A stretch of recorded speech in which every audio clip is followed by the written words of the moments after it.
ओम नमः शिवाय। श्री शिव महापुराण कोटिरुद्र संहिता अध्याय 298।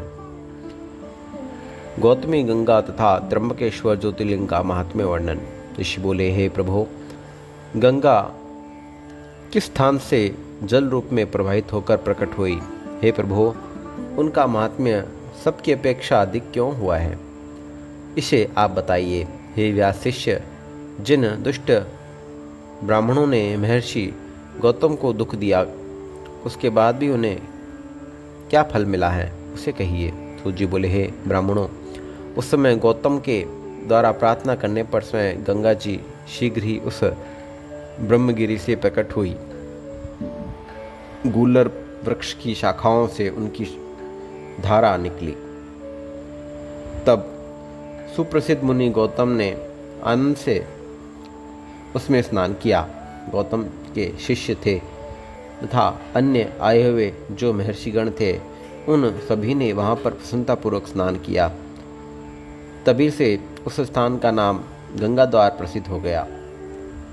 हे मुनियों, इस रमणीय क्षेत्र का दर्शन करने से संपूर्ण पाप का अपहरण हो जाता है। इसके बाद महर्षि गौतम के द्वेष करने वाले वे सभी ऋषि भी स्नान करने के लिए वहाँ आ गए। तब उन्हें देखकर वे गंगा जी शीघ्रता से अंतर्ध्यान हो गई। महर्षि गौतम ने हाथ जोड़कर सिर झुकाकर गंगा से बारंबार स्तुति करते हुए शीघ्रता से कहा, ऐसा मत कीजिए, ऐसा मत कीजिए। गौतम बोले, हे माता, ये सभी महर्षि श्रीमद में अंधे हो, सज्जन हो अथवा असज्जन हो, परंतु मेरे इस पुण्य के प्रभाव से आप इन्हें दर्शन दीजिए। सूत जी बोले, हे ऋषि श्रेष्ठों, इसके बाद आकाश मंडल में गंगा जी की आकाशवाणी प्रतिध्वनि हुई। हम लोग गंगा जी के उस उत्तम कथन को सुनिए।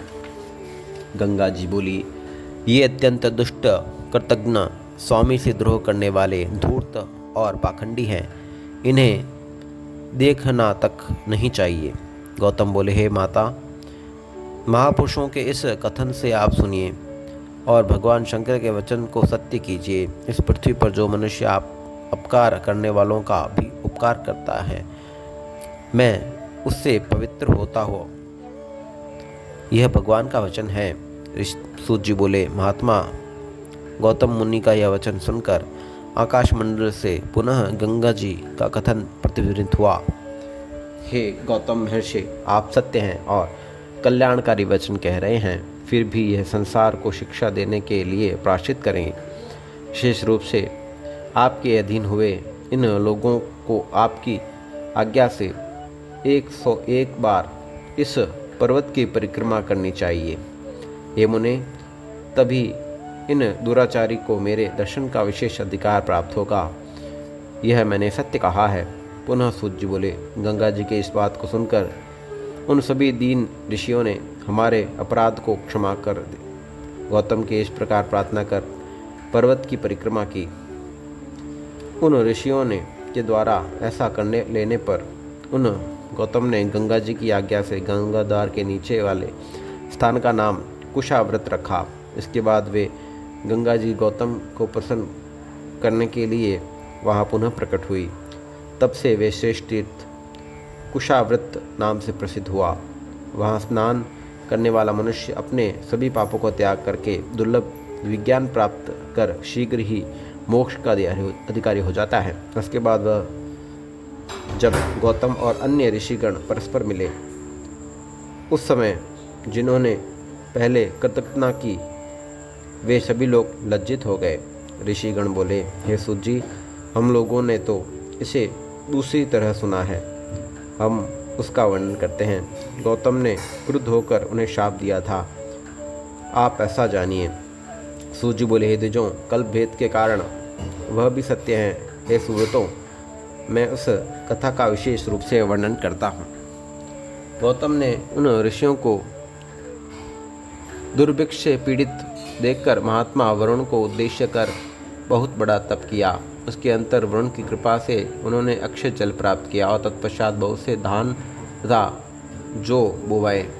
हे ऋषि श्रेष्ठों, इस प्रकार उन परोपकारी महर्षि गौतम ने अपने तपोबल से उनके भोजन का प्रबंध किया। किसी समय उनकी दुष्ट स्त्रियां जब जल लेने से प्रसंग में अपने ही व्यवहार के कारण अपमानित हो गई, तब वे क्रुद्ध होकर अपने पतियों से गौतम के प्रति इष्टायुक्त ईर्ष्यायुक्त वचन बोली।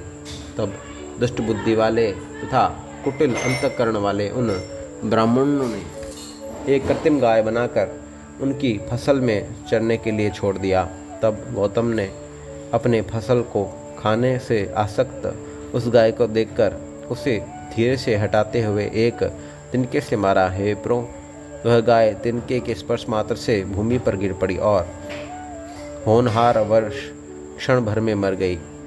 तब वहाँ के कुत्सित विचार वाले सभी ऋषिगण एकत्र होकर कहने लगे कि गौतम ने गाय को मार डाला। इसके बाद शिव भक्त गौतम गाय मर गई ऐसा सोचकर भयभीत हो गए और अपनी पत्नी अहिल्या और शिष्यों सहित आश्रम में पड़ गए। इसके पश्चात उस कृत्रिम गाय के विषय में जानकर वे गौतम कुपित हो उठे। तब मुनिश्रेष्ठ गौतम ने उन सभी ऋषियों को शाप दे दिया। गौतम बोले, तुम यदि सभी दुरात्मा हो, मुझ शिव भक्त को इस प्रकार विशेष रूप से दुख देने के कारण वेद से विमुख हो जाओगे। आज से वेदोक्त सत्कर्म में और विशेषकर मुक्ति प्रदान करने वाले शैव मार्ग में तुम लोग की श्रद्धा नहीं रहेगी। आज से वेद बहिष्कृत और मोक्ष मार्ग से रहित बुरे मार्ग में तुम लोगों की प्रवृत्ति रहेगी। आज से तुम लोगों के मस्तक में मृत्तिका तिलक होगा और हे ब्राह्मणों, माथे पर मृत्तिका का लेप करने वाले तुम लोग नरकगामी हो जाओगे। तुम लोग शिव को पर देवता नहीं मानोगे और उन अद्वैत सदाशिव को अन्य देवताओं के समान समझोगे। शिव पूजा आदि कर्म में शिवनिष्ठ भक्तों में उन एवं शिव पर्वों में तुम लोगों की प्रीति कभी नहीं होगी। आज मैंने जितने दुखदायी शाप तुम लोगों को दिए हैं वे सब सर्वदा तुम लोगों की संतानों को भी प्राप्त होंगे। हे द्विजों, तुम लोगों के पुत्र पौत्र आदि शिव भक्ति से विमुख रहेंगे और तुम लोग अपने पुत्रों के साथ निश्चित रूप से नरक में निवास करोगे। उसके बाद चांडाल योनि में जन्म लेकर दुख दारिद्र्य से पीड़ित रहोगे और धूर्त एवं निंदा करने वाले हो जाओगे और सर्वदा तृप्त मुद्रा से चिन्हित रहोगे। सूत जी बोले, हे महर्षियों, इस प्रकार उन सभी मुनियों को शाप देकर महर्षि गौतम अपने आश्रम पर चले गए। उन्होंने अत्यधिक शिव भक्ति की तथा वे परम पवित्र हो गए। इसके बाद उन शापों के कारण खिन्न हृदय वाले वे सभी ब्राह्मण शिव धर्म से बहिष्कृत होकर कांचीपुरी में निवास करने लगे। उनके सभी पुत्र भी शैव धर्म से बहिष्कृत हो गए। आगे चलकर कलयुग में बहुत से लोग उन्हीं के समान दुष्ट होंगे। हे मुनि सत्तमो, इस प्रकार मैंने उनका समग्र वृतांत आप लोगों से कहा। हे प्राज्ञों, इसके पहले का वृतांत भी आप लोग आदरपूर्वक सुन चुके हैं। इस प्रकार मैंने गौतमी गंगा की उत्पत्ति तथा पापहारी उत्तम महात्म्य आप लोगों से कह दिया है और त्र्यंबक नामक ज्योतिर्लिंग का महात्म्य भी मैंने कहा है, जिसे सुनकर मनुष्य के सारे पाप छूट जाते हैं, इसमें संदेह नहीं है। अब इसके आगे मैं वैद्यनाथेश्वर नामक ज्योतिर्लिंग के पापनाशक महात्म्य का वर्णन करूंगा। आप लोग सुने। ओम नमः शिवाय। श्री शिव महापुराण कोटि रुद्र संहिता अध्याय 298 संपूर्ण हुआ।